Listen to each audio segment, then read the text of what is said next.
Welcome back, everyone. I'm absolutely thrilled to have you here for another explainer. Today, we're looking at something, well, kind of special. We're going to explore a brief but surprisingly insightful journal log from a fish keeper named Ang, dated August 10th, 2026. This entry, which is impressively part 313 of their ongoing notes, touches on the meticulous nature of setting up a fish tank. But, it also reveals something much deeper about design, experimentation, and just how we interact with our own environments.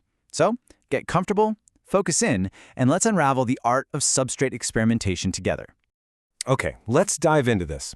Can an accident actually design a better world or, in our specific case today, a better aquatic environment? We spend literally so much of our time meticulously planning our projects, our workspaces, our hobbies. We're always striving for total control, right? But what happens when a totally mundane mistake, like a little slip of the hand during a routine setup, leads to a genuinely beautiful discovery? Well, that's exactly the scenario we're breaking down today. Section 1. Setting the aquatic scene. I just love this entry because it grounds us right away. Dear Interweb, continues from my previous post. This isn't some stuffy, peer-reviewed scientific paper. It's an intimate, dedicated journal entry. It's part 313, meaning Ang has documented hundreds of steps in this ongoing fish-keeping journey. It really shows a rhythm, a routine, and this highly structured approach to their hobby. They're communicating directly to us, essentially bringing us along for the ride as they set up this next project. And here's exactly what that project was. Ang was actively preparing a mating aquarium tank for dwarf cichlids. Now, what's super interesting about this setup is the intention behind it. You see, when you're setting up a mating tank, your primary objective is strictly functional. It's not exactly a romantic candlelit dinner, right? You're really just trying to create the optimal, safe, and comfortable biological conditions for these dwarf cichlids to breed. The whole focus is entirely on utility, chemistry, and biology, not really form or aesthetic beauty. Section 2. The unintentional substrate mix. And this brilliantly illustrates exactly what happened. As Ang was putting together the substrate, the material that lines the bottom of the tank, two distinct elements collided by pure mistake.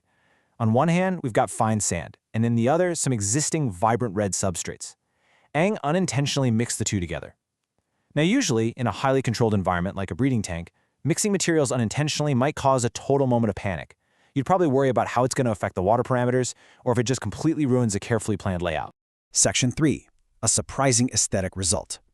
But instead of frustration, Ang noted their absolute amazement at the outcome, describing it as having a delightful, subtle aesthetic feel. The mixture of the plain fine sand with that sudden pop of vibrant red, it didn't create a mess at all. It created something unexpectedly beautiful. It actually softened the bright red while giving this amazing texture and color to the fine sand.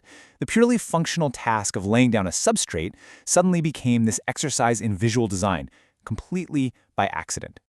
So the crucial point is how this accident totally shifted Ang's philosophy. It really sparked three key revelations. First, Ang is now actively wondering about increasing the ratio of vibrant red substrates to enhance the overall look.